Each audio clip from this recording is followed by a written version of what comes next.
Shalom, selamat pagi Bapak Ibu. Bersyukur, berterima kasih pada Tuhan kalau pagi hari ini kita boleh bangun lagi dengan tubuh diberkati.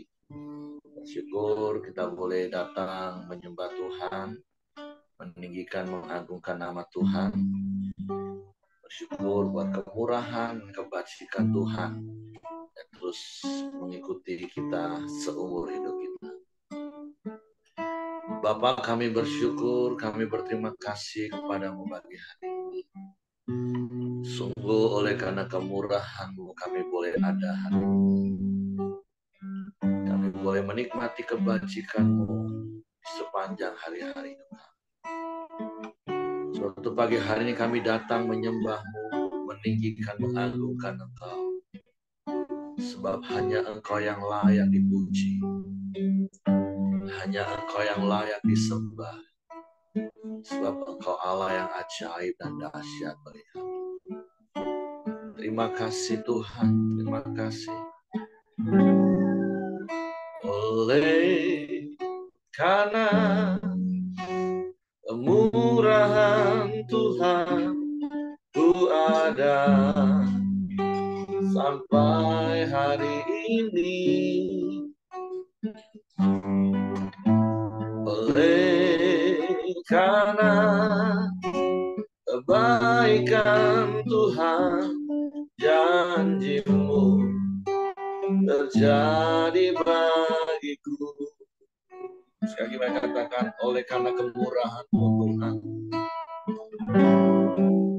Oleh karena kemurahan Tuhan, ku ada sampai hari ini. Oleh karena kebaikan Tuhan, janji-Mu terjadi bagiku. Kami sembah Engkau Tuhan, haleluya. Ku sembah Engkau Tuhan, ku mengangkat tanganku, selamanya Kau ajaib bagiku. Ku sembah Kau Tuhan, ku mengangkat wajahku, selamanya Kau hebat bagiku. Oleh karena kemurahan-Mu Tuhan, oleh karena kemurahan Tuhan, ku ada sampai hari ini. Amin, amin. Oleh karena kebaikan Tuhan, janji-Mu terjadi bagiku. Ku sembah Kau Tuhan, ku mengangkat tanganku, selamanya Kau ajaib bagiku. Ku sembah Kau Tuhan, ku mengangkat wajahku, selamanya Kau hebat bagiku. Ku sembah Kau Tuhan, ku mengangkat tanganku, selamanya Kau ajaib bagiku. Ku sembah Kau Tuhan, ku mengangkat wajahku, selamanya Kau hebat bagiku, ya. Selamanya Kau hebat bagiku. Selamanya Kau hebat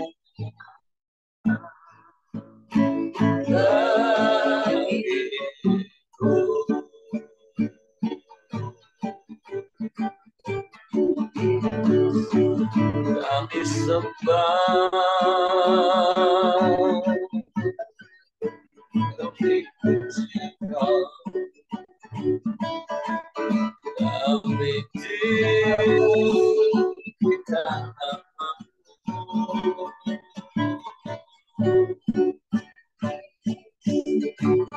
Kau Allah yang ajaib, Kau Allah yang dahsyat, Kau Allah yang luar biasa.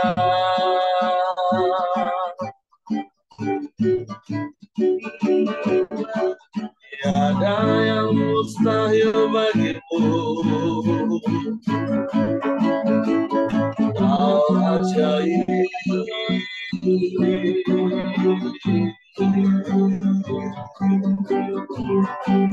Sebab itu kami menyembahmu, sebab itu kami meninggikan namamu, kami muliakan Engkau, Yesus Tuhan.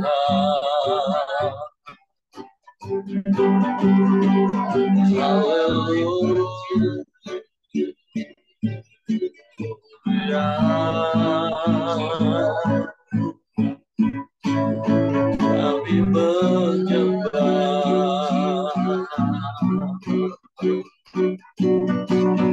kami menyembah,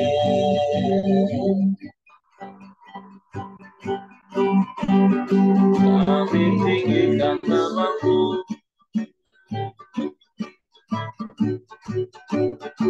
kami agungkan Engkau.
Kami sembah,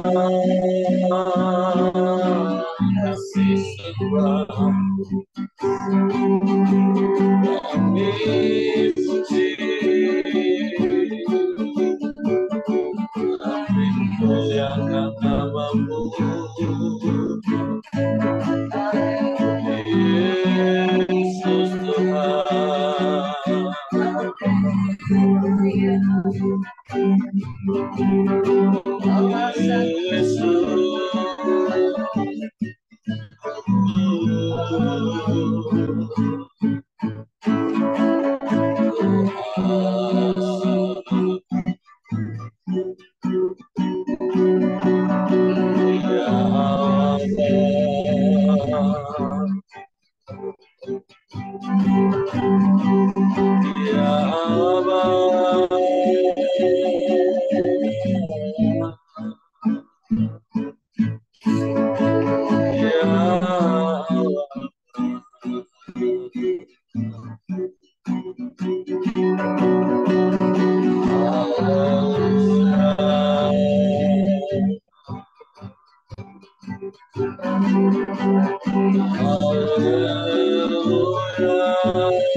Sebab karena kemurahan-Mu kami boleh hidup sampai hari ini.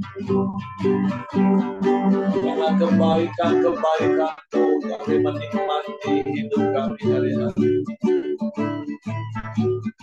tanpa penyertaan-Mu ajaib. Peliharaanmu sempurna yang Kau nyatakan bagi kami. Kami bersyukur, kami bersyukur, kami bersyukur, kami sembah, kami sembah, kami sembah, kami puji, kami tinggikan, kami agungkan Engkau, Yesus,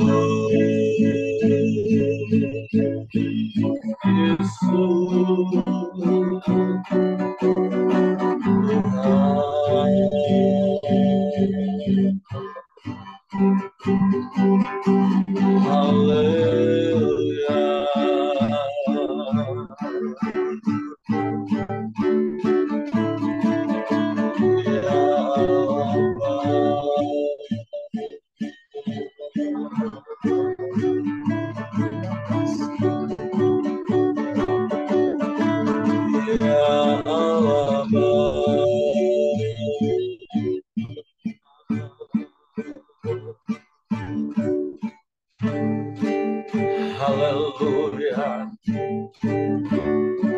haleluya, haleluya. Bukan karena kuat gagah kami, tapi hanya oleh karena Roh-Mu, hanya oleh karena kemurahan-Mu, kami boleh ada sebagaimana kami ada hari ini. Syukur bagi-Mu,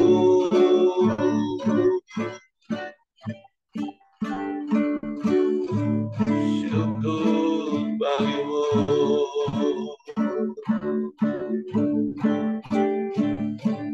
ya Allah.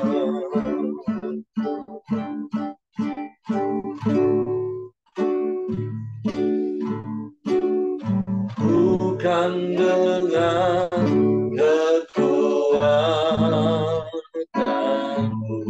ya, ku dapat jalani hidupku tanpa Tuhan yang di sampingku. Ku tak mampu sendiri. Amin, amin. Engkaulah kuatku yang menolongku.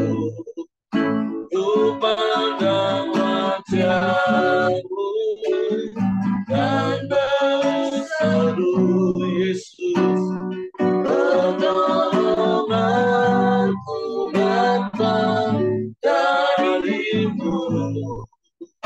Peganglah tanganku, jangan lepaskan,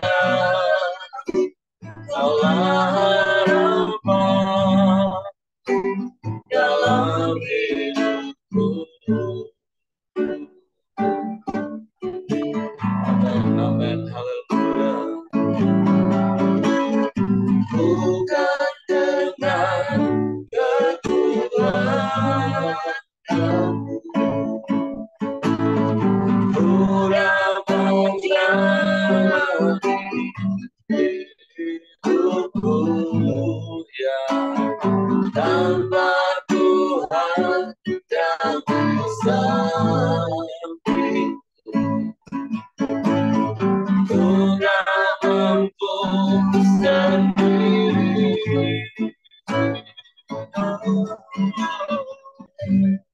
Engkaulah kuatku, amin, yang menopangku.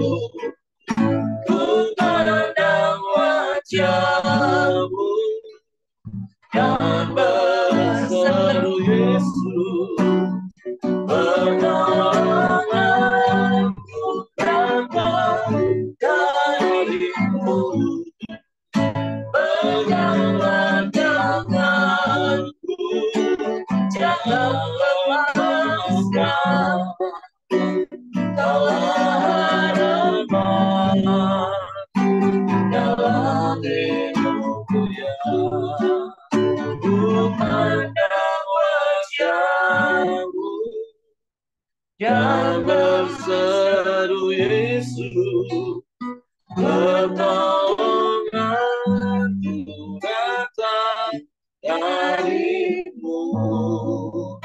Peganglah tanganku, jangan lepaskan, Kaulah harapan dalam hidupku ya. Kaulah harapan dalam hidupku ya. Kaulah harapan dalam hidupku.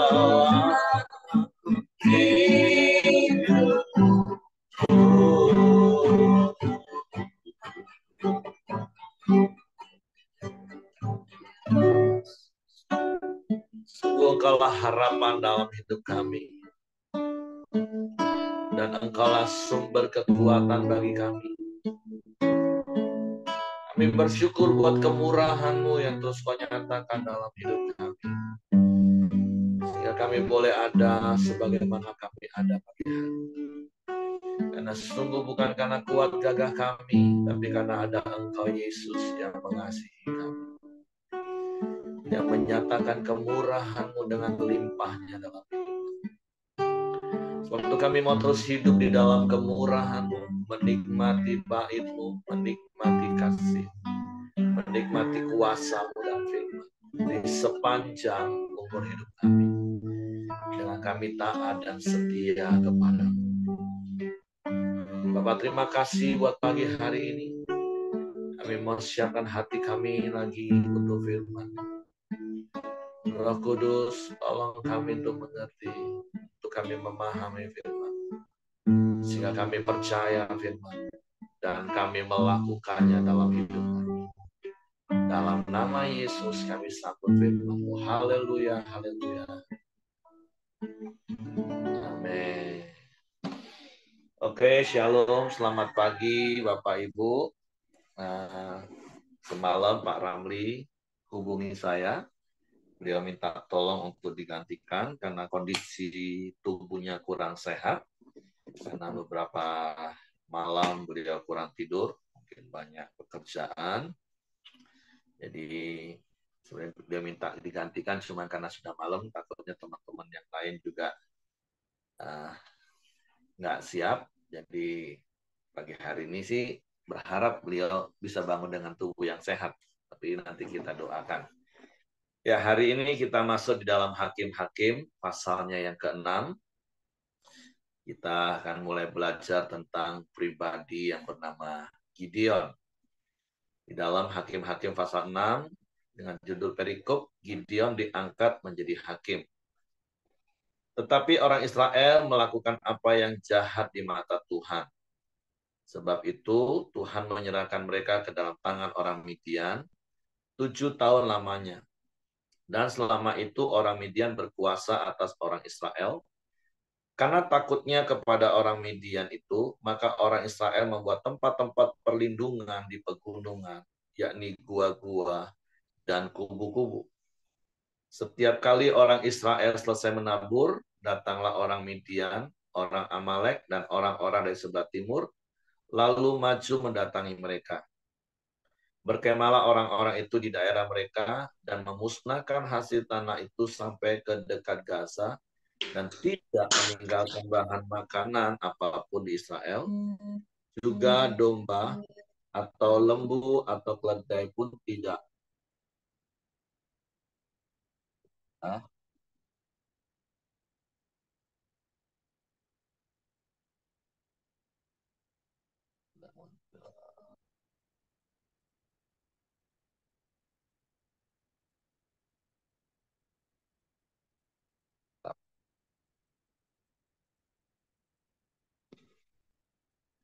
Oke.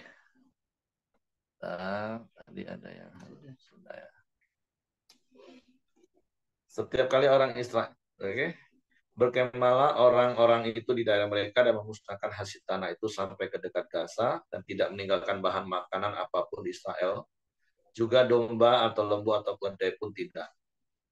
Sebab orang-orang itu datang maju dengan ternaknya dan kemahnya, dan datangnya itu berbanyak-banyak seperti belalang. Orang-orangnya dan unta-untanya tidak terhitung banyaknya, sekaliannya datang ke negeri itu untuk memusnahkannya. Sehingga orang Israel menjadi sangat melarat oleh perbuatan orang Midian itu. Lalu berserulah orang Israel kepada Tuhan. Nah, dari ayat yang pertama sampai yang ke-6, ya kita kembali belajar dan diperingatkan oleh firman Tuhan. Walaupun terkadang kalau kita baca sepintas, kitab Hakim-Hakim kan memang kelewatan sih bangsa Israel. Tapi kembali seperti yang saya katakan di awal waktu kita masuk kitab Hakim-Hakim, rentang waktu dari kitab Hakim-Hakim ini kan panjang, 410 tahun lebih. Dan selalu ada jeda bertahun-tahun antara hakim yang satu dengan hakim yang berikutnya. Dan kesalahan yang berulang tentu itu dengan generasi-generasi yang berbeda. Makanya hal yang perlu kita belajar dan Tuhan ingatkan lagi, itu sebagai orang tua, mari didik anak-anak kita sejak masa kecil mereka, untuk mereka mengenal Tuhan, untuk mereka suka firman Tuhan, karena dengan suka firman Tuhan, merenungkannya siang dan malam, itu akan membuat mereka mengenal Tuhan. Karena seperti Yohanes 1 ayat 1 katakan, pada mulanya adalah firman, dan firman itu bersama-sama dengan Allah, dan firman itu Allah. Tentu kesalahan bangsa Israel ini menjadi peringatan yang tegas bagi kita. Jangan sampai generasi kita itu menjadi generasi yang tidak kenal Tuhan, generasi yang tidak takut Tuhan. Walaupun mungkin status mereka tetap menjadi orang Kristen. Walaupun mungkin status mereka tetap datang berbakti ke gereja. Betapa pentingnya kita mengajar anak-anak kita. Karena seperti ayat yang pertama katakan, tetapi orang Israel melakukan apa yang jahat di mata Tuhan. Dan tentu kejahatan yang dimaksud ini adalah kembali meninggalkan jalan-jalan Tuhan. Mengalihkan lagi penyembahan mereka bukan hanya kepada Tuhan, tapi kepada Allah-Allah yang lain.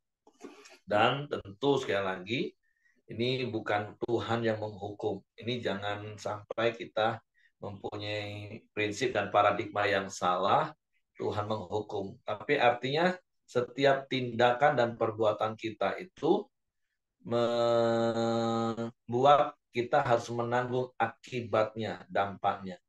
Karena dari sejak awal Tuhan sudah ingatkan berkali-kali, jangan sampai mereka, bangsa Israel, menyisakan bangsa-bangsa yang ada di tanah Kanaan, karena itu akan menjadi selumbar di mata dan seperti duri dalam daging.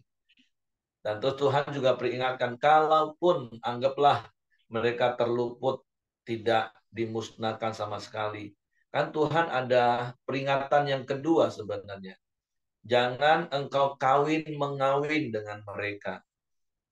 Jangan memberikan anak perempuanmu kepada anak laki-laki mereka, atau jangan mengambil anak perempuan mereka untuk anak laki-lakimu.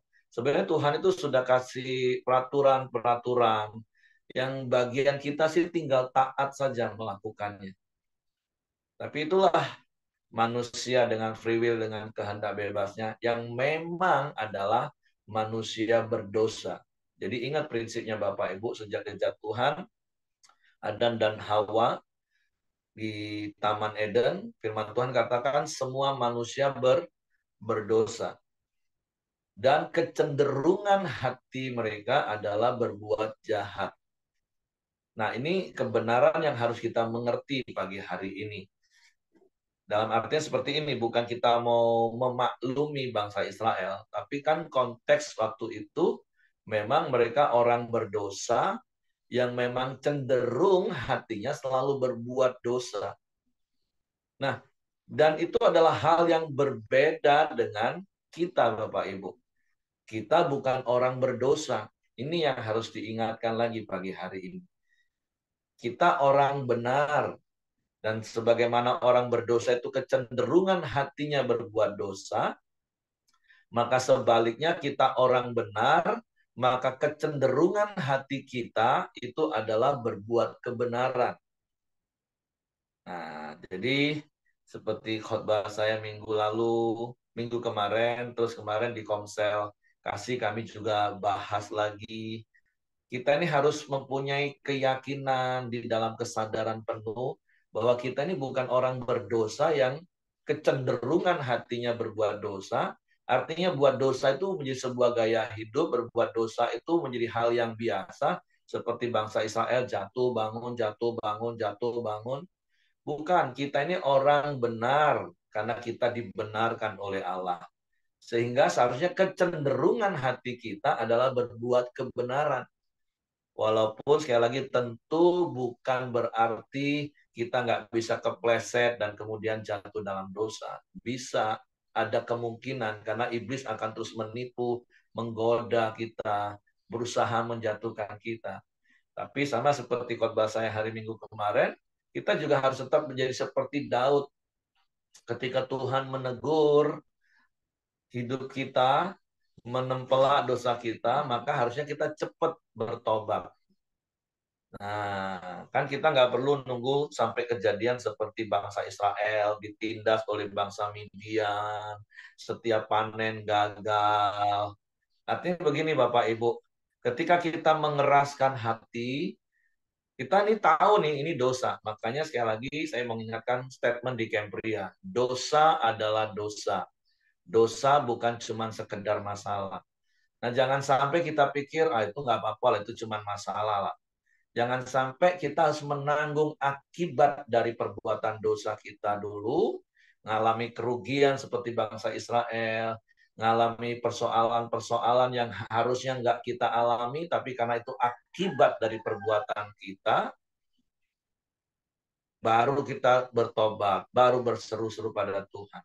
Harusnya dalam hitungan detik ketika Roh Kudus ingatkan kita, ingat Roh Kudus itu kan diberikan kepada kita satu untuk membawa kita kepada seluruh kebenaran firman Tuhan, yang kedua menginsafkan kita akan dosa. Seperti semalam saya cerita di Komsel Kasih, sampai hari ini yang menjadi pergumulan saya setiap hari dalam hitungan detik harus bertobat minta ampun itu kadang di jalan. Kalau melihat maaf kebodohan orang, melanggar lampu merah, motong jalan seenaknya, kadang di pikiran ini bisa langsung timbul pikiran jahat. Walaupun sekarang sih sudah nggak sampai keluar. Kalau dulu mulut saya ini sampai kadang keluar, memang gobloknya. Sampai dulu anak-anak saya waktu kecil kalau saya lagi bonceng itu, ih papa nih kok ngomongin orang goblok.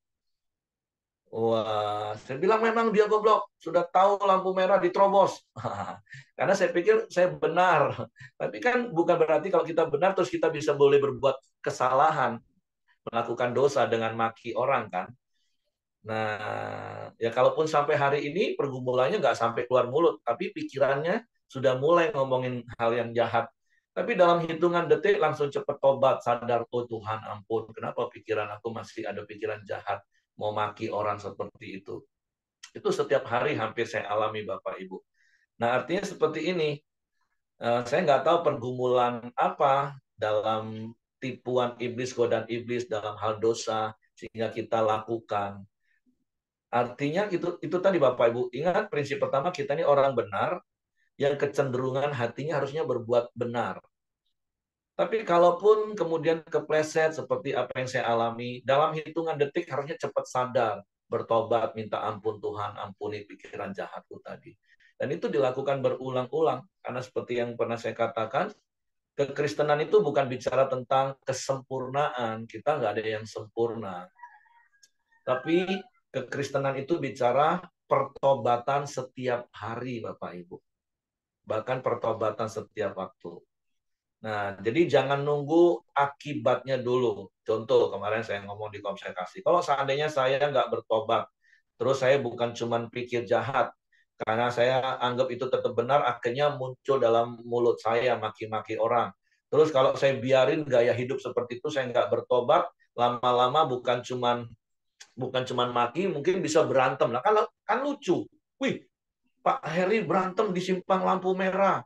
Wah, kan baru terus ada akibat urusan polisi lah paling enggak. Kan nggak harus nunggu akibat dari perbuatan dosa seperti itu baru bertobat. Jadi mari ketika kita belajar kitab Hakim-Hakim ini, kita mau belajar. Jangan nunggu dapat akibat yang tidak enak baru berseru minta ampun sama Tuhan. Tapi milikilah hati yang cepat bertobat. Rendah hati, lemah lembut. Ketika Roh Kudus menginsafkan kita akan dosa yang kita lakukan, cepat minta ampun sama Tuhan. Terus hidup lagi dalam kebenaran, karena kita ini orang benar. Jadi itu yang kita belajar dari ayat yang pertama sampai ayat yang ke-6 tadi Bapak Ibu ya. Jadi ingat kita ini orang benar, kecenderungan hati kita harusnya berbuat yang benar. Dan tapi kalaupun kita bisa jatuh dalam dosa, ya cepatlah bertobat. Pria-pria ketika pegang HP, tanpa sadar scroll-scroll muncul yang bening-bening. Dalam hitungan 2-3 detik cepat bertobat. Aduh Tuhan, ampuni Tuhan. Jangan terus dinikmati. Nah, banyak hal seperti itu Bapak Ibu. Oke, jangan sampai nanti berantem sama istri gara-gara tontonan kita, baru mau bertobat, konseling. Waduh, udah babak belur duluan Bapak Ibu. Ayat 7, saya akan bacakan lanjut. Ketika orang Israel berseru kepada Tuhan karena orang Midian itu, maka Tuhan mengutus seorang nabi kepada orang Israel yang berkata kepada mereka, beginilah firman Tuhan Allah Israel, akulah yang menuntun kamu keluar dari Mesir dan yang membawa kamu keluar dari rumah perbudakan. Aku melepaskan kamu dari tangan orang Mesir dan dari tangan semua orang yang menindas kamu. Bahkan aku menghalau mereka dari depanmu dan negeri mereka aku berikan kepadamu. Dan aku telah berfirman kepadamu, akulah Tuhan Allahmu, maka janganlah kamu menyembah Allah orang Amori, yang negerinya kamu diam ini. Tetapi kamu tidak mendengarkan firmanku itu. Nah, Tuhan utus nabinya untuk tegur, nasihatin. Nah, sekali lagi, miliki hati yang rendah hati dan lemah lembut, mudah diajar, mudah dibentuk. Waktu ditegur itu cepat tobat. Kan Tuhan panjang sabar ini Bapak Ibu. Bahkan nanti kalau kita lihat sampai berpuluh-puluh kali Tuhan tetap ampuni ketika bangsa Israel bertobat dan berseru. Tapi kan nggak seperti itu harusnya hidup kita. Babak belur duluan Bapak Ibu. Baru enak dikit kena masalah. Baru nyaman dikit dapat masalah. Dan masalahnya karena dosa kita, karena perbuatan kita. Makanya yuk jaga hati kita supaya kecenderungan hati kita itu berbuat benar. Ayat 11, kemudian datanglah malaikat Tuhan dan duduk di bawah pohon terbangkit di Ofra, kepunyaan Yoas, orang Abiezer itu. Sedang Gideon anaknya mengirik gandum dalam tempat pemerasan anggur agar tersembunyi bagi orang Midian. Malaikat Tuhan menampakkan diri kepadanya berfirman kepadanya demikian. Tuhan menyertai engkau ya pahlawan yang gagah berani. Jawab Gideon kepadanya, ah Tuanku, jika Tuhan menyertai kami, mengapa semuanya ini menimpa kami? Di manakah segala perbuatan-perbuatannya ajaib yang diceritakan oleh nenek moyang kami kepada kami? Ketika mereka berkata, bukankah Tuhan telah menuntun kita keluar dari Mesir? Tapi sekarang Tuhan membuang kami dan menyerahkan kami ke dalam cengkraman orang Midian. Nah itu, orang kalau sudah bermasalah, lagi down, itu tadi, semua disalahkan. Nggak berkaca dengan diri sendiri. Bahkan Tuhan pun disalahkan. Mana katanya Tuhan menyertai, mana perbuatan besar Tuhan. Nah, tapi sekali lagi miliki hati yang cepat bertobat Bapak Ibu. Lalu berpalinglah Tuhan kepadanya dan berfirman, pergilah dengan kekuatanmu ini dan selamatkanlah orang Israel dari cengkraman orang Midian. Bukankah aku mengutus engkau? Tapi jawabnya kepadanya, Tuhan, Tuhanku, dengan apakah akan kuselamatkan orang Israel? Ketahuilah, kaumku adalah yang paling kecil di antara suku Manasye dan aku pun seorang yang paling muda di antara kaum keluargaku. Berfirmanlah Tuhan kepadanya, tetapi akulah yang menyertai engkau. Sebab itu engkau akan memukul kala orang Midian itu sampai habis. Maka jawabnya kepadanya, jika sekiranya aku mendapat kasih karunia di matamu, maka berikanlah kepadaku tanda bahwa engkau sendiri yang berfirman kepadaku. Janganlah kiranya pergi dari sini sampai aku datang kepadamu membawa persembahanku dan meletakkannya di hadapanmu. Firman-Nya, aku akan tinggal sampai kau kembali. Masuklah Gideon ke dalam, lalu mengolah seekor anak kambing dan roti yang tidak beragi dari seefah tepung. Ditaruhnya daging itu dalam bakul dan kuahnya ke dalam periuk. Dibawanya itu kepadanya ke bawah pohon terbantin, lalu disuguhkannya.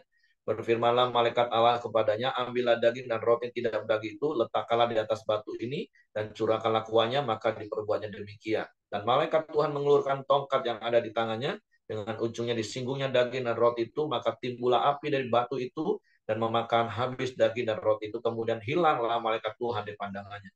Maka tahulah Gideon bahwa itulah malaikat Tuhan, lalu katanya, celaka aku, Tuhanku Allah, sebab memang telah kulihat malaikat Tuhan dengan berhadapan muka. Tapi berfirmanlah Tuhan kepadanya, selamatlah engkau, jangan takut, engkau tidak akan mati.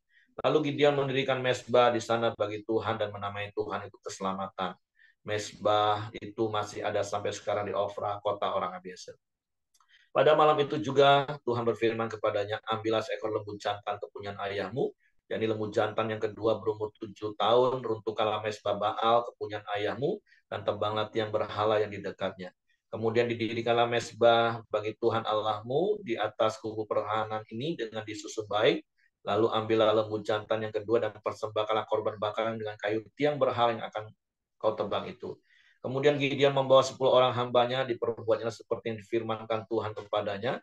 Tapi karena ia takut kepada kaum keluarganya, kepada orang-orang kota itu untuk melakukan hal itu pada waktu siang, maka dilakukannya pada waktu malam. Ketika orang-orang kota itu bangun pagi-pagi, tampaklah telah dirobohkan mezbah Baal itu, telah ditebang tiang berhala yang di dekatnya, dan telah dikorbankan lembu jantan yang kedua di atas mezbah yang didirikan itu. Berkata seorang kepada yang lain, siapakah yang melakukan hal ini? Setelah diperiksa dan ditanya-tanya, maka kata orang, Gideon bin Yoas, dia melakukan hal itu. Setelah itu berkatalah orang-orang kota itu kepada Yoas, bawalah anakmu ini keluar, dia harus mati, karena telah merobohkan mezbah Baal, dan karena ia telah menebang tiang berhala dan yang di dekatnya. Tetapi jawab Yoas kepada semua orang yang menguruminya itu, kamu mau berjuang membela Baal, atau kamu mau menolong dia? Siapa yang berjuang membela Baal akan dihukum mati sebelum pagi. Jika Baal itu Allah, biarlah ia berjuang membela dirinya sendiri, setelah mezbahnya dirobohkan orang. Dan pada hari itu diberikan oranglah nama Yerubbaal kepada Gideon. Karena kata orang, biarlah Baal berjuang dengan dia setelah dirobohkannya mezbah itu. Seluruh orang Midian dan orang Amalek dan orang-orang dari sebelah timur telah berkumpul bersama-sama. Mereka telah menyeberang dan berkemah di lembah Israel. Pada waktu itu roh Tuhan menguasai Gideon, ditiupnya lah sangkakala dan orang-orang Abiezer dikerahkan untuk mengikuti dia. Juga dikirimnya pesan kepada seluruh suku Manasye dan orang-orang ini pun dikerahkan untuk mengikuti dia. Dikirimnya pula pesan kepada suku Asher, Zebulon, dan Naftali. Dan orang-orang ini pun maju untuk menggabungkan diri dengan mereka. Kemudian berkata lagi Gideon kepada Allah, jika engkau mau menyelamatkan orang Israel dengan perantaraanku, seperti yang kau firmankan itu, maka aku membentangkan guntingan bulu domba di tempat pengirikan. Apabila hanya di atas guntingan bulu itu ada embun, tapi seluruh tanah di situ tinggal kering, maka tahulah aku bahwa engkau mau menyelamatkan orang Israel dengan perantaraanku seperti yang kau firmankan. Dan demikianlah terjadi, sebab keesokan harinya pagi-pagi ia bangun, dipulasnya guntingan bulu itu dan diperasnya air embun dari guntingan bulu itu secawan penuh air. Lalu berkata lagi Gideon kepada Allah, janganlah kiranya murkamu bangkit terhadap aku. Apabila aku berkata lagi sekali ini saja, biarkanlah aku satu kali lagi saja mengambil percobaan dengan guntingan bulu itu. Sekiranya yang kering hanya guntingan bulu itu, dan di atas seluruh tanah itu ada embun. Dan demikian diperbuat Allah pada malam itu, sebab hanya guntingan bulu itu yang kering dan di atas seluruh tanah itu ada embun. Nah, jadi sekali lagi kita diingatkan Tuhan memilih orang yang mau, bukan yang bisa. Gideon dia merasa paling muda, dia merasa sukunya paling kecil, tapi ketika Tuhan menetapkan untuk memilih, maka yuk kita sadari bukan karena kuat gagah kita hidup ini, Tapi ketika kita berkata, ya Tuhan aku mau, maka Tuhan akan memberikan kemampuan bagi kita.